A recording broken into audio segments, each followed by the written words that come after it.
You need to have a bigger picture and say, okay, what's the bigger picture? Why did I get into this role? Who am I here for? Because when somebody dials 911 today, no matter what legislation says, no matter what somebody is mad that we did or we didn't do, I have a job to do for that individual that called 911. And so we always got to be reminded of what the bigger picture is. Yo, what's going on? Welcome to the Ryan Tillman podcast. I mean, it's the podcast where we discuss real issues involving law enforcement in the community. It's your boy Ryan Tillman, founder of Reagan Bears United, and I'm joined today by the light-skinned wonder himself. By no one. You're joined today by no one. It's just you. I am joined by light-skinned wonder himself, Mr. Oh No, it's Topo. What's up, bro? No, I ain't here. I ain't saying nothing this whole podcast. Oh, he's salty. Tell the people why this is the... Well, first off, introduce Billy. But then tell the people why this is the Ryan Tillman podcast. We are barely joined by Billy this morning. Barely? Barely joined by Billy this morning. What's up, Billy? Hey, good morning. I'll tell you guys about that in a little bit. Uh-oh. I'm looking forward to that. I like Billy stories. We got a few current events. So, oh man, I'm feeling pretty good right now. You know what I'm saying? Worldwide. No, so the reason the little inside joke we're gonna key you guys in on, if you guys don't follow me and AJ on social media, shame on you. No, but yesterday I received a cool direct message from somebody, and you know I usually get direct DMs a lot from different people, and I try to respond when I can. Sometimes it's just too hard because it's a little overwhelming. But yesterday, somebody messaged me and they were like, Ryan, oh my gosh. They were like, I'm here in Maryland, I'm out here in Maryland, got pulled over for speeding while listening to the podcast. The officer was like, hey, is that the Ryan Tillman podcast? I found out what are the odds? Yes, it is. Yes, it Shame is. on that officer. Shame. Shame on you, officer in Maryland. So then I was like, you know, I was like, well, that could either be a good thing or that could be a bad thing because people either hate me or people either love me. There ain't no in between, unfortunately. I heard that, brother. So I was like, did you get out of the ticket or not? So she said she got a warning, but what are the odds of that? So that's pretty cool. So, you know, I sent that over to AJ and Billy yesterday, and AJ was salty. So I was like, I said, we can both be Beyonce in the group, bro. You don't have to worry about it. Then only because Billy is Jay-Z. That's why we're Beyonce. Well, Billy had to look up what Jigga meant, or what'd you say, Hova? Yeah. Was it Hova? So in the thread, I said only because Billy is Jigga, and Billy goes, "What's a Jigga?" I'm probably not the only one on this listening right now wondering what that is. So Jigga is Jay-Z. Jigga is Jay-Z. If you guys didn't know that, that's his nickname. So yeah, thank you to whoever that officer was in Maryland. Shout out to you. Shout out to the follower and listener of the podcast that was listening to us. Wow. And so it was funny because I was talking to my mom and sisters yesterday, and they were cracking up at the story. So they were like, man, we just going to get license plate that say BBU fam 1, BBU fam 2, BBU fam 3. So I was like, hey, I ain't getting you out of no ticket. Some people might write you another ticket. It might pull you over. They see that plate. Yeah. It might pull you over. Oh, man. What's going on with you, bro? I can't call it, man. I'm really excited to hear Billy's story from this morning because he kind of leaned over to adjust your mic earlier, and I seen like a bunch of poofy hair. So Billy, what happened to you this morning, so before Billy says that, let me just tell you, I don't know why, but I had this image of Billy from Home Alone and Macaulay Culkin when he found out that he woke up and found out his parents were gone. That's the image I got when he told me the story that he's about to tell you right now. That's what happened. So last night we had this text conversation about how it's daylight savings, we're losing an hour, and we're trying to figure out the time to meet. And I have a built-in alarm clock. I have an almost 2-year-old who wakes up at between 6:50 and 7 every day. So I didn't set an alarm. I was like, hey, Jacob will wake me up. Everything's in the car. I'll get in. I'll drive away. And this morning I wake up. I'm like, man, I feel rested. Like I felt good. And I'm like, hey, baby, what time is it? She's like, 8:43. 8:43? We're supposed to be here at 9. And I literally, like, one of those moments where you jump up, throw the covers. She's like, don't yell at me. You should have set an alarm. You forgot to set Jacob, bro. Yeah. You forgot to set Jacob for her, bro. Jacob slept in. and I just got here a little bit late, so it's my son's fault. You forgot to set Jacob last night, bro. You forgot to reset him. Yeah, he's kind of sick, so I should have figured I should have set an alarm. Something else, Billy. The funny thing about it is, like, we were all texting last night, and we said, I think AJ said, like, tomorrow's daylight savings time, or tonight is. So first off, I'm gonna just put this out there for all of our listeners, just so y'all know who we are as humans. We cannot get this time thing down, all right? Like, when we plan on what day we're gonna record, is that 1 year time or? I always go, well, what time we meet in my time? And we'll be like, 12, and Ryan will be like, so what time is that? And it's to the extent of even last night. Like, I think Billy initially said it. He's like, hey, we got daylight savings time. That threw us off. We got daylight savings time tonight, and it was almost formed as a question, like, AJ, do y'all do that over there? Well, what's even more funny though is, like, this morning when I woke up, I was like, in my mind, because I set my alarm for 6:30, thinking that, or did I set it for 7? I think I set it for 7, knowing that we had to be here at 8, or thinking we started at 8. But then I just started doing the math in my head. I was like, 8 to 9, 9 to 10, 10 to 11. I was like, oh shoot, we don't start till 9 today. So we never claim to be smart, all right? Everybody so that's why I know text police Billy. work. That's what we know. So I text Billy this morning. I figured you were still asleep because I was like, hey, what time you plan on getting to the studio? Because I was going to get here a little early to record, and Billy never texted me back. So I went back to sleep with my phone in my hand, hoping that Billy was going to text me back so I could wake up. And next thing I know, my alarm went back off because I reset it for 8 o'clock in the event that Billy never texted me back. Also, I'm going to put Ryan on blast just because I said, hey, we're going to record at 12. And then Ryan was like, I'm going to get back with you in a minute. And then like an hour later, he goes, like in the morning? Hey, I had to Google noon. Like, let me make sure I'm saying this right. Well, I thought you was about to be an animal and do 12 midnight, bro. Y'all was claiming y'all couldn't do during the day. Anyways, long story short, y'all see we got some time management issues. Yeah. Well, Ryan's driver usually gets him here late.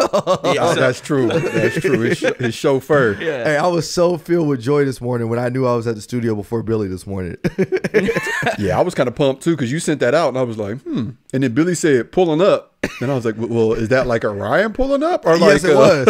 It was. No, he said I'm parking. I know. He said I'm parking. And I looked up at it. As soon as I looked down on my phone, I was still sitting in the car outside. I look at my rear view to see if I see him turn in the corner. I was like, I don't see him parking anywhere. Oh man. So yeah, y'all see the struggles that we got that goes into producing this podcast. But we make it happen. We are solidly into 2.5 years. So we are thriving. The podcast is continuing to grow. People are starting to know us. People are getting out of tickets because of the podcast. So and that's been the goal. That's the ultimate goal. Get out of tickets. Yeah. And make sure you share it. Make sure you share it. Just because we're in very trying times as a profession, like as a whole, we're in very trying times, and even listening to positive police content could be an outlet for somebody. Yep. So you never know like who this podcast is going to reach and in what way. So just make sure you share it with your coworkers, your loved ones, and whatnot. And we're just not saying that because it's our podcast. We would love for it to blow up and be the #1 podcast, but more so we feel like we were placed here for a reason. Yep. And that reason is to share this message. So and leave us a review. We haven't had a review in a little while, so go on to wherever you listen to this podcast, leave us some reviews because I love seeing those reviews and I love making them funny. out. Exactly. So really quickly, I would be remiss if I didn't do this, but I want to really just give a shout out to Bishop Omar, who passed away this past week. I don't know if you guys remember me talking, but last year, right after George Floyd happened, I was on this Heal America tour, and Bishop Omar had put that whole tour together. That's where I met Leon. That's where I met Miss Alice Marie Johnson and a whole bunch of other people. And the dude was just really a beacon of light and a beacon of hope in Dallas, Texas. He's Dion Sanders is a pastor and just a phenomenal dude. And he got COVID around October, November-ish of last year, and he had a up-here battle. He was on a ventilator. They pulled him off after a long time, and then they said he was starting to make gains, and he was in rehab, and then he just passed away about 4 days ago. So my heart goes out to him and his family, and I just want his family to know, if they listen to this, that we are going to continue to move his legacy forward. What he was doing was nothing short of phenomenal, man. So he's a believer in Christ, and so I know he is sitting with our Lord in heaven. So he's no more pain, and that's the great thing. But it definitely doesn't make it easier to know that you just can't call him up on the phone. So yeah, I didn't want to miss that opportunity. That I've always struggled with that. Like when you have, so like my grandmother, for instance, was like the rock of our family. And hardcore believer. Like she would pack her minivan up with all the grandkids and take us to church every Sunday. You're this old school woman. And when she passed away, like I struggled so much because I'm like, I felt selfish being upset because, like, you know, ultimately she's with God, like, which is where we wanted her to be. She's in heaven. Mm-hmm. We should be celebrating, you know, like she's going home. Like it's a going home service, not a funeral. But at the same time, I was like, man, it sucks that I just can't like have her physically here with me now. So I definitely feel your pain, and you know, everyone else that was you know, considered a friend or a loved one. So you know, prayers your way, Ryan, because I know you talk to him often, and definitely towards his family as well. Appreciate that. And so moving forward, man, I know you were talking about, speaking of pastors, you were talking about Kirk Franklin this morning, and I wanted to kind of hear about this current event before we move on to our topic for today. Yeah. So I think it was yesterday. There was a video that surfaced of Kirk Franklin. For those of you who don't know who Kirk Franklin is, you must have been living under a rock forever. Billy, you know who Kirk Franklin is? And now I do. He's a gospel artist. I think is he a pastor? No, I think he's just a gospel hip hop artist. Okay, yeah, he's got gospel hip hop artist, been in the game forever. Put some hits together, you know, Smile. I mean, you name it. Like he's got some like gospel classics, literally been in the game as long as I can remember. But anyway, he has like a 30-something-year-old son, and they have like a somewhat of a toxic relationship, as Kirk Franklin described it. But anyway, the video is his son recorded a phone conversation with his father, Kirk Franklin. And his father is going off on him. Like Kirk Franklin is like cussing at him, you know, calling him names like a B word, you know, saying I'll stick my foot in your skinny bloop. You know, you better bloop and respect me, and you know, all this stuff. So, you know, of course, the internet blew up, and you know, people are sharing it because that's what the internet does. Anytime they get a chance to spread some negativity, that's where they shine. So, the interesting thing, though, is people were coming to his defense. A lot of people were coming to his defense. And I'll just say my stance on it before I pass it to you, Ryan, is, once again, my grandmother, the rock, big mama of the house, she'll beat you with a Bible while cussing you out and ask for forgiveness later, because she believes in like teaching us a lesson, right? Mm-hmm. Like she loves us to the point where she's like, look, if I got to beat you with this Bible, I'm physically going to beat you with this because I care so much about you. I want you to learn this lesson. So when I heard it, I was just like, you know, he's upset. Like this is clearly out of character for him, which is why it blew up to the point that it did. So, you know, I ain't tripping about it, man. Like he's been doing this thing for so long. Like, I'm not going to look at him in any different light. You know, if anything, I'm not going to say it was wrong for his son to record it and put it out there, but I do to an extent think that it was wrong for his son to record it and put it out there. Yeah, to throw your dad under the bus, it's totally wrong. That's it, man. Like that's family business. And, you know, I talk about like my father and everything that like he put me through, but like there's a lot that I leave out because like this, you know, family business. Like I'm not going to put our family dirt out there. Like we should be able to handle that internally. And at the end of the day, you know, other than the big man above, like family is really all you got down here. Like, so that's my opinion on it. Yeah, no, so one of the things that I wanted to bring up was this, is that, you know, as a Christian, I think one of the downsides to, you know, labeling, you know, when we talk about religion or whatever it is, and this is not I don't want you guys to think that this episode is about religion, because it's not, but just on this topic, is that, you know, we always forget that we're humans. And so humans make mistakes. And so sometimes, you know, we always like to think that, you know, oh, we're supposed to be holier than thou. Should we strive to be good every single day? Yes, we should, but it doesn't mean we're going to sin. And so, you know, I'm glad that people are seeing that they're not trying to exploit Kirk Franklin and now all of a sudden be, he's not somebody he claims to be and this and that. Right. he's a human being. You know, we all will stumble and we all are fallen. Ultimately, there's going to be one judge. And yes, we should definitely try to strive to be Christ-like in everything we do. But we know that's not real. That's why if we were able to do that, then there would be no sake for Jesus Christ. There just really would be no purpose for him. That's why we have him. That's why he died for us. We're going to get ready to celebrate Easter here pretty soon. That's why he died and everything for us, because he knew we weren't going to be able to be perfect. And so I don't want to use that as an excuse for us to just go out there and do whatever we want to do.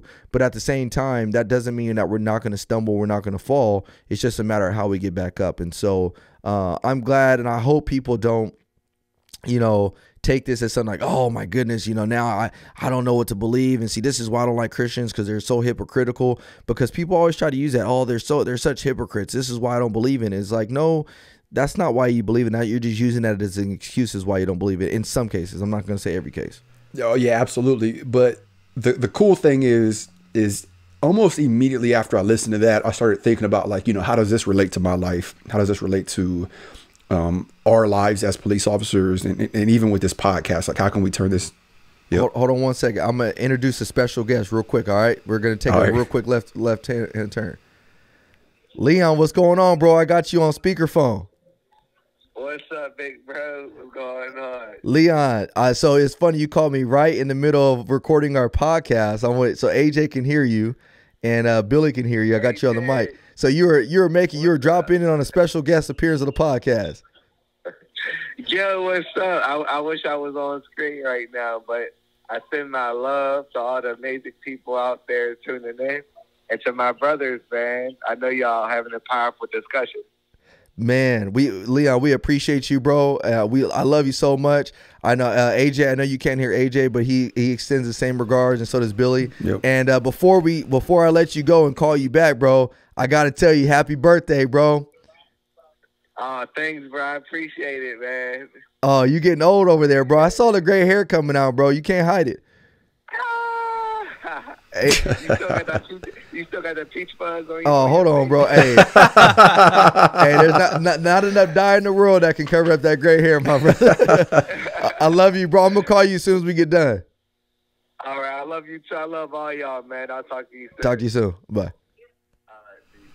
My man, I know it was his birthday. Yeah, I gotta send him a message. That was a cool little interruption, but I didn't want to pass it up. So go ahead. My bad.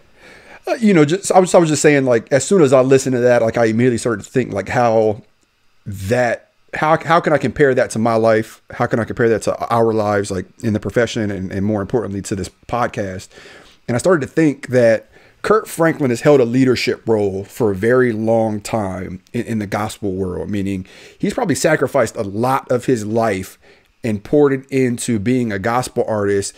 Not only that, but to the extent of growing his level of fame and his reach to probably the #1 spot. I would say he's definitely in the top 3 gospel artists of all times. And it's funny because every single leader that has gained that position is automatically attacked the first mistake that they make. And I'll just, not to put myself in that realm, but I've created distance in myself, right? Like when I first joined law enforcement, I noticed that there was a lack of positive policing online. I really focused my energy on that, and I kind of took off, right? Like I have a social media following now on TikTok, Instagram, Facebook. I'm recognized as this community police officer and whatnot. But then the moment that something happened that made me appear in a bad light, or, people thought that it was I had bad intentions, I was attacked constantly, right? And the same thing with you, Ryan. Like, you got on the police force and you noticed that there was a lack of trust between the community. You started BBU. You started to separate from the pack and put yourself in a leadership role. And then I'm sure that you noticed that you were attacked from different positions as well.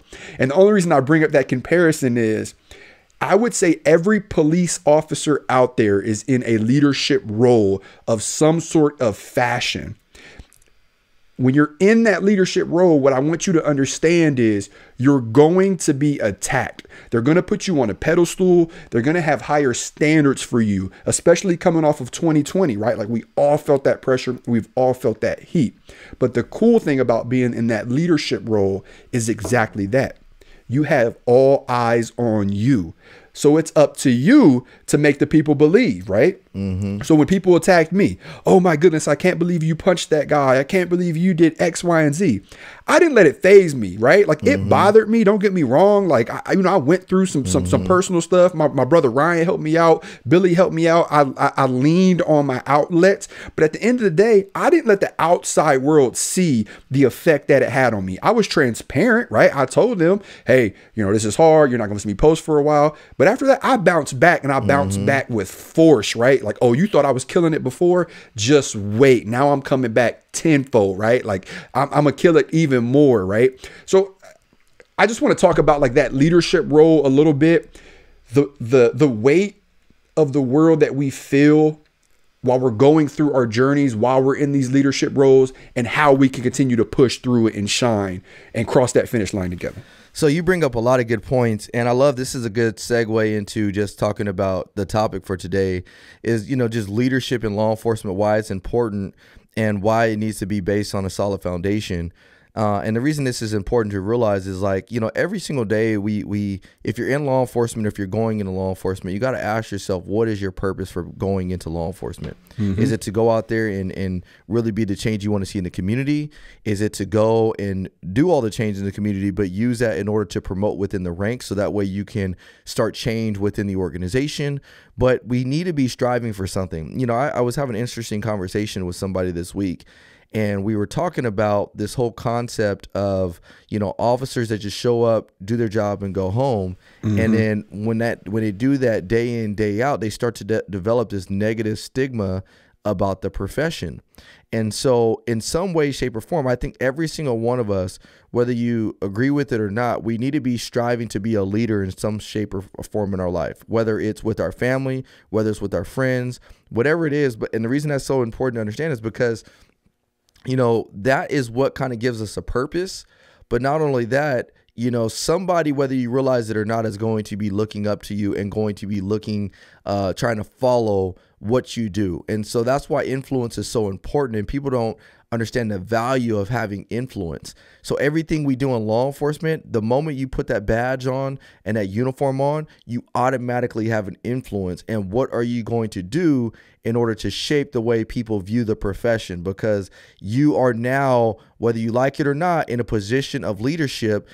And unfortunately, that comes with a big burden. But how are you going to take that burden? So going back to Kirk Franklin, I really hope, and I think he's going to take it in stride. This is not the first time Kirk Franklin has been in the headlines. I remember way back when I want to say Kirk Franklin was struggling with pornography, and he actually came out about it. Addiction. Yeah, he had a pornography addiction, and he came out. And sometimes we like to cast stones at people. We like to say, "Oh no, you're wrong for that. You shouldn't be doing that." But no, the mere fact that you can acknowledge your wrongs and say, you know what, we're human beings. Every single one of us has a vice, or we have suffered from a vice in the past. How do you come back from it? And that's where we need to support each other, especially in law enforcement. You may make a mistake in law enforcement, but as long as your heart is in the right place, it doesn't mean that fire is going to be any less hot. It just means that once you come out of that fire, you're going to be a lot more sharper because you know exactly what you know exactly how to use that adversity, for the future in order to make you a better person. And so that's what I hope, Kirk Franklin gets from this. I know that's kind of what I took from the story as well. Yeah, absolutely. So to help lighten the load of our listeners, let's break this down a little bit. Okay. So we've already identified that going into the profession of law enforcement is within itself a leadership role. Whether you're a street cop, a detective, a sergeant, the chief of police, if you're in the law enforcement profession, you've already established a leadership role, even if it's just within your community. And I don't even want to say just there, even if it's within your community. We've already established that being in that leadership role, you're going to have all eyes on you. People are going to cast stones at you. People are going to throw your name through the mud and try to derail your movement for whatever reasons. And we've also already established that you're in this role for a reason, right? Like you've took this profession for a reason. You got in this job for a reason. So therefore it's worth it, right? Because the job is not done. So now let's talk about how you can get from A to Z. knowing that it's going to be hard and knowing that the terrain's going to be rough and hard to navigate through. So Ryan, can you tell us a little bit about how you yourself has managed to push through all the negativity and continue on like your goal? Absolutely. So first and foremost, you got to identify your why. And if you don't identify your why, it's going to be hard for you to find your purpose. It's going to be hard for you to understand why you do what you do, what wakes you up in the morning. For me, my why was one, being a solid servant for Jesus Christ. I mean, that's our ultimate purpose in life. But outside of that, my why is my wife and my kids. And my why is really to go out there and leave a legacy for my community. And I really got a lot of that from my dad. My mom did a phenomenal job. My mom is one of the strongest women I know. But my dad, there was something, I was having a conversation with a friend of mine, and he was my next door neighbor growing up. And he would always tell me, and I've heard a lot of my people in my life tell me, like, man, your dad, Ryan, was like a beacon of light. They always called us the Huxtables growing up. They called us the Huxtables because there wasn't a lot of black people in my neighborhood per se, and the ones that did live there came from broken homes. So my dad and my mom did a phenomenal job being able to keep the home together, so that's why they would call us Huxtables, and my family calls us Huxtables. But anyways, my neighbor was like, man, my real dad was never in my life. I had a stepdad, but he wasn't really like a father figure to me. And he was like, your dad was always a father figure to me. And so when I was coming up young, as a little boy, I never really paid attention. I was paying a lot of attention to my dad, but I didn't realize the impact of the attention that I was looking at my dad, if that makes sense. So I was watching my dad with a keen eye, looking at every movie he was making, but I wasn't doing it for the sake of, I'm going to use this later on in life. It was like, it's a common knowledge for me. This is what's supposed to happen. And so now as an adult, I look back and I'm like, man, I never realized how many lessons I learned from my dad just based off of his actions. And so some of you guys are probably wondering, okay, what does that have to do with what you do now and how you push through adversity? Well, what it has to do is my dad helped me become the strong man I am to identify what my purpose is in life outside of serving Christ. And so now going out there and being the best father I can. Well, how do I be the best father I can? I have to work hard to provide for my kids. How do I be the best husband that I can for my wife? Well, I got to go out there and right my wrongs sometimes, even though I feel I may not be wrong. Or when I am wrong, acknowledge my wrong and then just try to move forward. And then how do I carry that over into the workplace? Well, I want to go out there and be the best, police officer I can, because going back to a lesson I learned from my grandfather was, hey, you always want to leave the room better than what it was before you walked in. And that's kind of how I look at law enforcement. And so my why kind of helps fuel my purpose within the profession. That's why I give everything and anything and everything to my profession, because I want to make it better than what it was when I leave. And so that's kind of what helps me navigate through the pitfalls through my journey within law enforcement. You got to find that purpose. And for some of you guys, you might say, hey, I want to go out there and make my community better. Okay, that's good. Some of you guys say, I want to provide for my family. Okay, that's good. Some of you guys may just say, hey, look, I want to promote up to chief. Okay, that's good. But what is the deep rooted purpose for your life? And then when you kind of figure out what that is, then that's going to fuel your fire within your profession. That's what's going to get you through the naysayers. That's what's going to get you to start thinking outside the box and come up with different cool projects to do at work. That's what's going to get you to think about, maybe I should do a dance in front of these kids at the high school because, they need this for that. So that's kind of what's helped me navigate through where I'm at now. And I'm nowhere near finished. But if I die today, I would hope that my Father in heaven will say, well done, my son. Yeah, exactly. And it's so cool that you shared that story about your father, because I think that we all have someone that has been in a leadership role in our life that has helped mold us to be the person that we are today. I talk about the police officer that I met when I was going to be homeless, right? And how he took me under his wing and, really turned me into the person that I am today. And, I say this today, I've said it 1,000 times, and I'll say it until the day that I die. If it wasn't for him, I would be dead or in jail, one of the two, like not a doubt in my mind. I say that wholeheartedly, and I mean every word of that. And the reason I say that is, where would I be if that police officer caved into the negativity of the world and stepped away from his leadership role? The same thing with you, Ryan. Like, where would you be if at some point your father caved in to the negativity of the world and stepped away from his leadership role? You wouldn't be the person that you are today. So when we talk about what helps us get through all of this crap, and I'll call it what it is, like all of this crap, and it's getting harder, right? Like with social media, you know, it's constantly being like shoved down our throats. We turn on the radio, it's on the radio. We turn on the news, it's on the news. It's in songs, you know, you name it. It's just ingrained in who people are today. To just not like our profession, I want you to take a step back and go, okay, who was the leader in my life, and how did they play a major role in me being who I am today? And if they caved into the negativity of the world, who would I be today?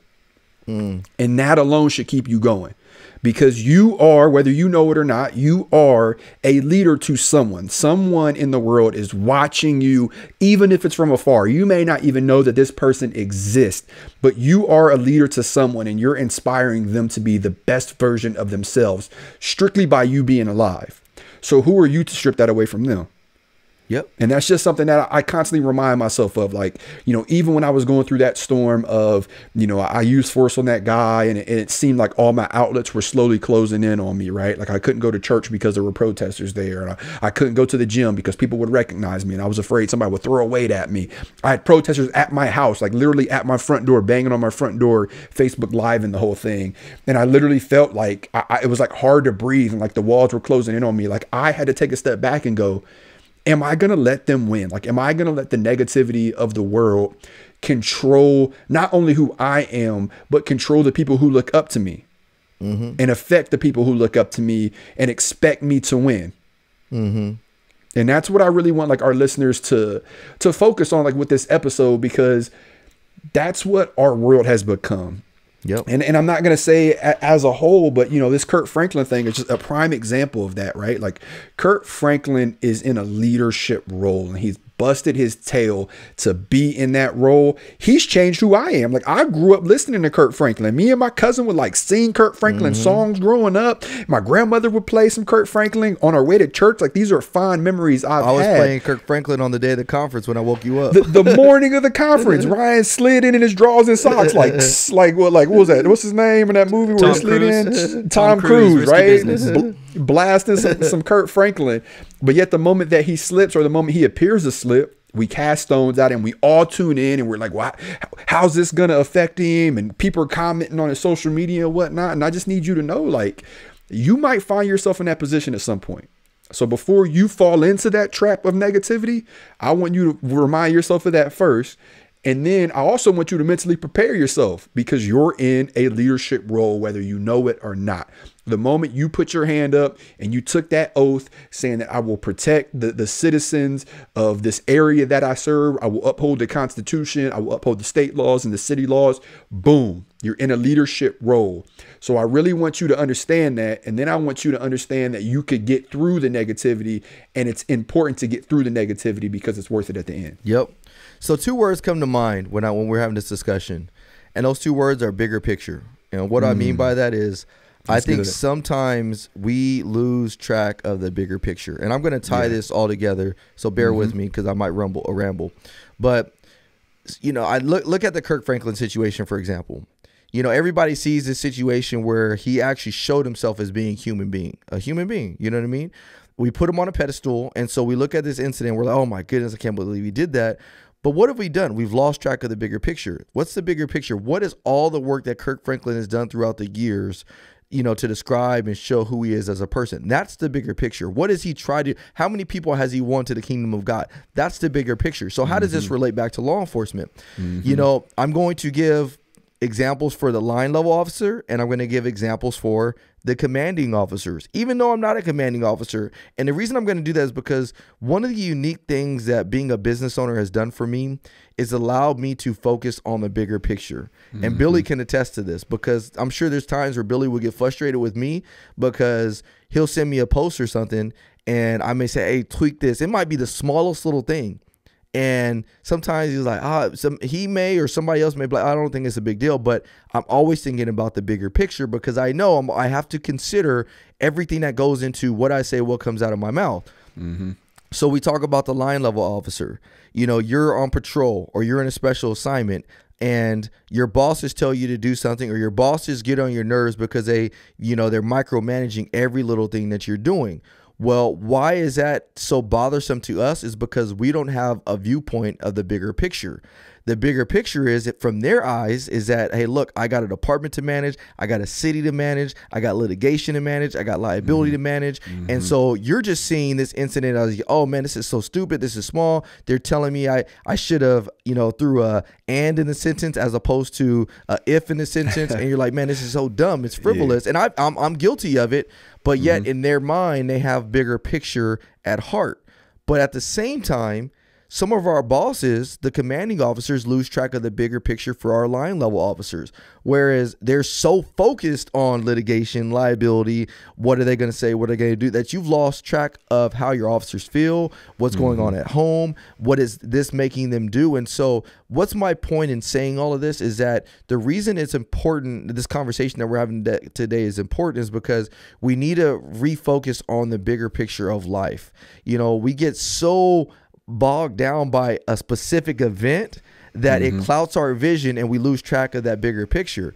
I just watched the video that I'm going to do a Tillman take on today of San Diego Police Department, where they do a high-risk traffic stop from a guy that, fled from them a little bit. And then when they're doing the high-risk traffic stop, they pull the adult out of the driver's seat, but then there's an 8-year-old boy, and they pull him out. And so the officers, once they see the 8-year-old boy get out of the car, they cant their guns down at the ground. But the public doesn't realize, they don't know the terminology of canting your gun, or taking it offline so you're not pointing it at somebody. They still think, oh, why are you pointing this gun at this 8-year-old boy?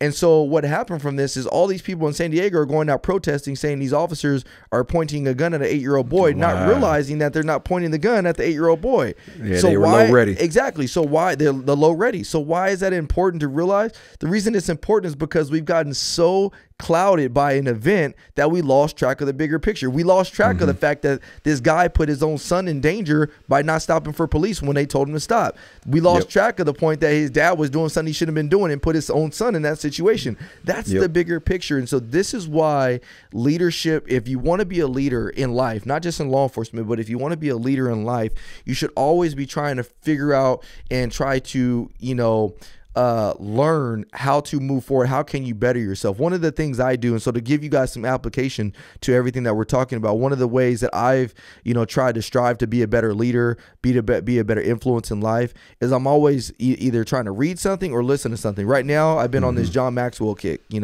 John Maxwell is a phenomenal leader. He gives lessons about leadership. I actually sent some over to AJ and Billy last week.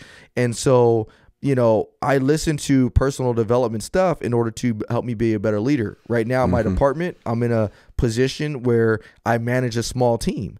And that comes with a certain amount of challenges because, I've worked really close with the line level guys that, again, they see things from a very short-sighted viewpoint, but at the same time, I have to answer to my sergeant and lieutenants who see things from a far-sighted viewpoint. And so how do you find that balance? So this is why leadership and influence is so important. But I really want you guys this week, as you listen to this podcast, is focus on what's the bigger picture for your job, what's the bigger picture for your family, and what's the bigger picture for your relationship with Christ, if you have one, and what's the bigger picture to life.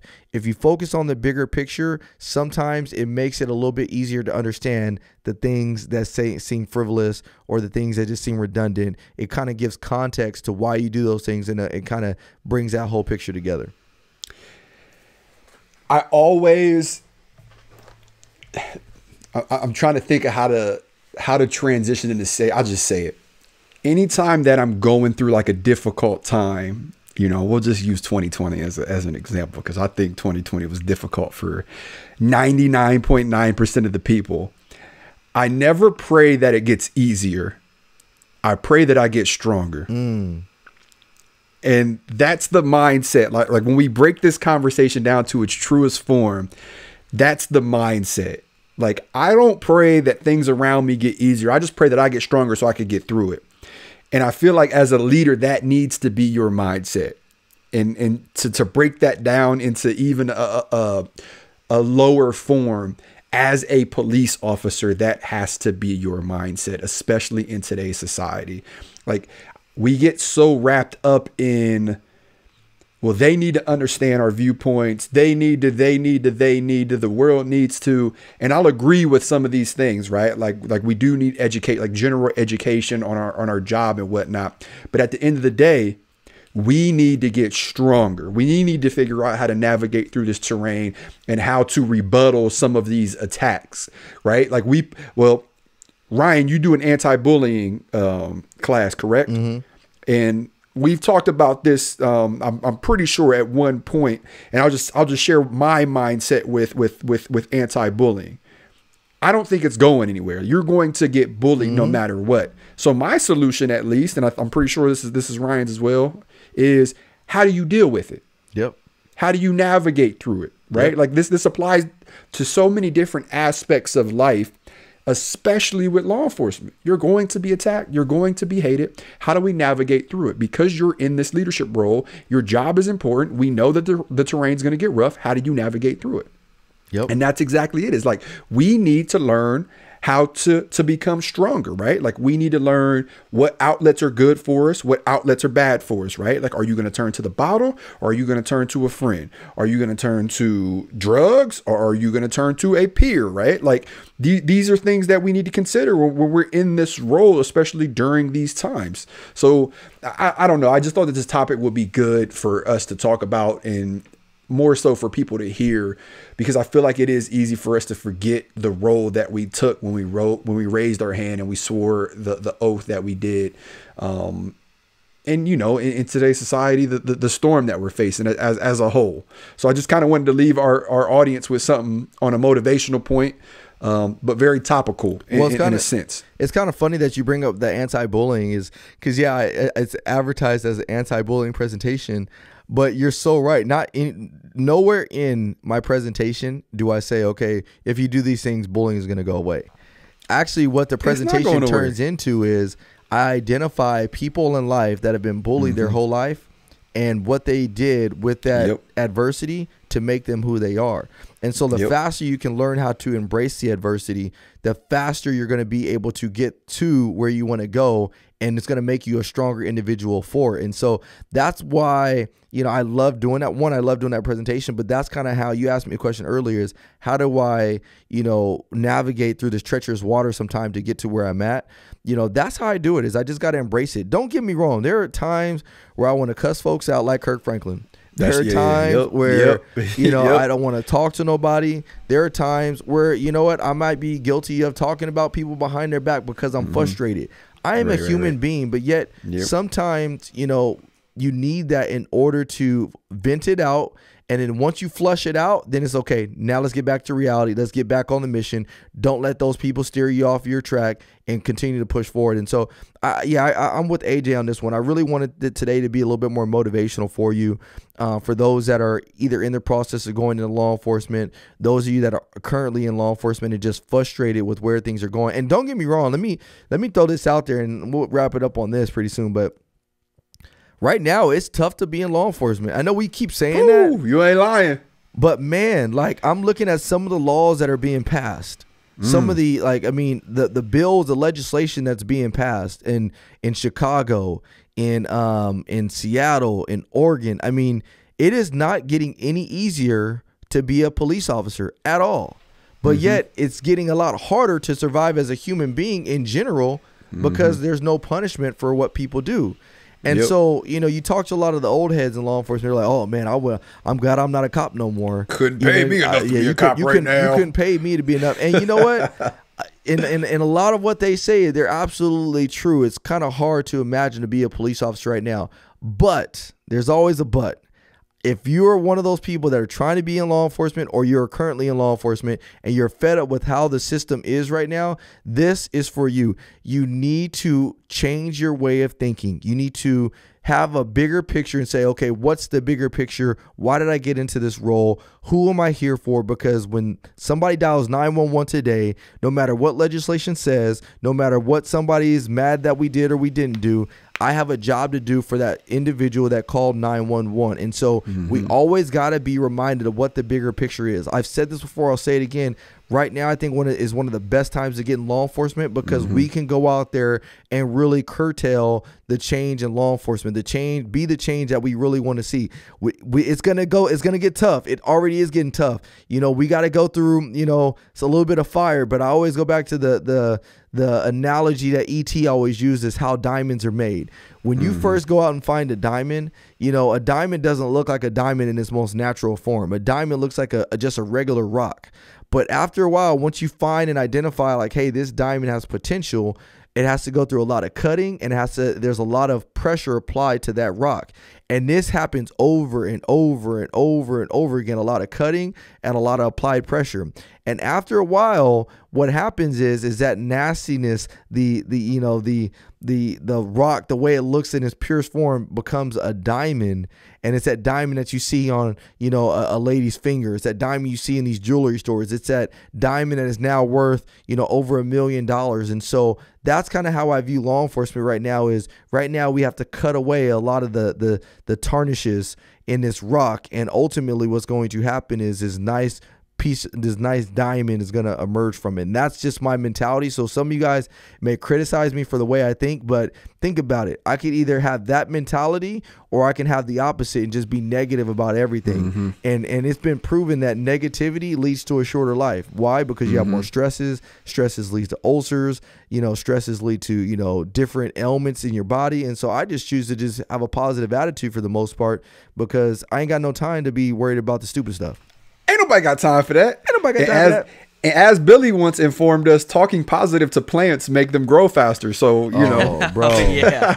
Bro, I'm going to make a prediction, though. I'm going to make a prediction. Plants, bro. Y'all ready for this? Good little plant. Don't get me started with the plants, bro. You're going to grow big and strong. My wife is loving these plants. Baby, I love that you love the plants, though. Don't worry. I love Until that you walk in the door, she'll be like, your house is like a rainforest right now. I love that you love the plants, boo. Hey, I'm going to make a prediction.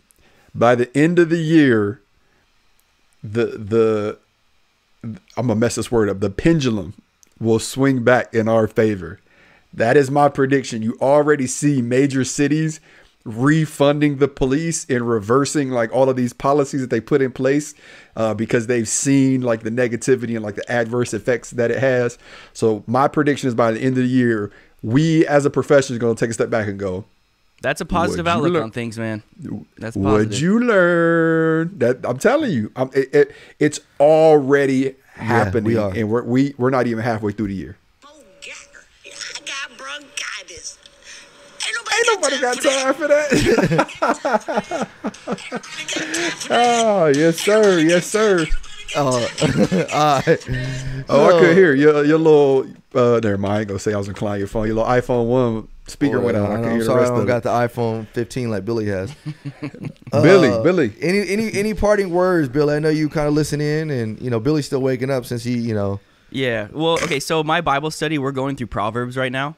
And even if you're not a Christian, Proverbs has a lot of practical advice. And one I underlined kind of came to mind. It's Proverbs 14:4, where no oxen are, the trough is clean, but much increase comes by the strength of an ox. So like I find in my own life, I really like when things are peaceful, like clean, like I don't want to say easy, but like I guess easy. I just like things flowing well and like making sure I have everything under control.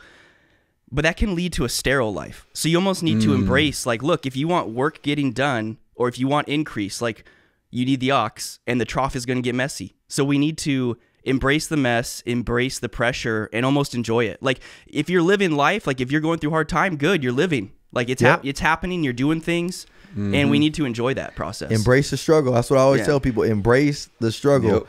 I said the greater the struggle, the greater the triumph. So for sure. Absolutely. Listen, I dream about being in certain positions and me looking back and going, yeah, okay. I did that. Yeah, I did that. You were absolutely right. And I just want to remind our listeners of the study that we talked about, where these college students went to a retirement home and interviewed like 100 elderly people, and then they went to a university and interviewed 100 college students, and the question was, what is something that you regret? and everyone in the college age bracket regretted doing something, right? Like, oh, I regret dating this boy, dating this girl. I regret majoring in whatever. I regret going to this university. I regret buying this car, taking out this loan, whatever. But then on the flip side, everyone in the elderly age bracket, aka closer to death, regretted not doing something. I regret not taking that leap on my business adventure. I regret not asking that person out. And that directly transitions into your profession. So I want you to remind yourself why you took this job, and are you doing everything that you can do to execute that during your profession? Or are you not? Are you going to get to your day of retirement and go, man, I regret not, pouring myself into the community, or I regret not working drugs as hard as I could, or I regret not taking that test. That's something that you need to ask yourself. Why did I take this job? And am I doing everything in my power to execute that? Because my mindset is right now, I'm coming back to work probably around May. I'm coming back to work. And we know it's going to be warm outside. And we know that the homicide records are at an all-time high. We know that there's a constant attack on police that seems to be getting worse. But I am excited because I know why I took this job. And I'm coming back with a vengeance. I'm coming back swinging. Like, if you thought I was killing it before, just wait. And that needs to be your mindset going into this job. Every single day, you need to remind yourself that, okay, why did I take this job? Because I want to make a difference. What's that difference look like? Okay, how am I going to do it? Am I going to do it every single waking moment while I'm on this job? Yes. And if you're not, you need to take a step back and ask yourself, why not? I love it. Well, that being said, I was looking for something. I'm looking for this. So that brings us into our one has to go. Oh, gotcha. Okay. So let me ask you guys. I got two categories. We can either do breakfast or fast food restaurant. Which one do you guys want? Ooh, fast food. Fast food? Let's do it. Yeah. All right. One guy. It's got to be like normal fast food, not like Cali fast food, because y'all got your own little stuff over there. So make sure it's like a. All right. Okay. Y'all ready? McDonald's. Got my vote already. Got to go. See ya. Dang, can I finish? McDonald's, Taco Bell, Burger King, or Chick-fil-A? Oh, don't even put Chick-fil-A in that. All right, first off, you should have said like Wendy's. Chick-fil-A don't even belong in the same realm. I think this is easy, and then we should all agree. But I want to hear you guys first. I think everyone should agree on this. Okay, well, I'll take Chick-fil-A out because Chick-fil-A bougie food then. Yeah. Okay, Wendy's. So we'll do Wendy's. So McDonald's, Burger King, Wendy's, or Taco Bell? I said mine. McDonald's gotta go. You tripping? You're sticking with that? Is it your final answer? Billy said, for sure. What? No, Taco Bell is trash food. Oh my goodness, he did not just say that. Look, Taco Bell in high school was good. I think it's gone downhill. Like, I really do. I'm mad that none of y'all is talking about Burger King though. Oh my! Burger King slaps, bro. What? Listen, what? First, McDonald's is an American staple. Let's just put it out there. I think Burger King got to go. No, false. Burger King got to go. Burger King. Right, first off, I ain't had Burger King's on the same level as Taco Bell. I haven't eaten at either of those places in years. Like Wendy's is at the top of that list. All right, like Wendy's is good. You get the crispy chicken or the spicy chicken sandwich with a Frosty. You dip your fries in a Frosty. Boom. No, I gotta go. McDonald's is at the top. McDonald's at the top. Double quarter pounder with cheese. Thank you, Billy. Ooh. The fries? What? Bro, the fries? The McFlurry? How old are y'all, 12? McFlurry? the chicken coffee? The ice cream machine don't have a word. Oh, the 20 nugget box? The 20 piece? Sweet and sour dip? So time out. I will share this story. Like 3 weeks ago, I was like driving around. It was just me. And I text Shelby. I'm like, hey, babe, you want me to pick up something for dinner? She's like, yeah, what sounds good? And I was like, I don't know why, but I'm craving some chicken McNuggets right now. Like, I don't know. Like, I ain't had them in years, like literally 5-10 years. I ain't had McDonald's at all in so long.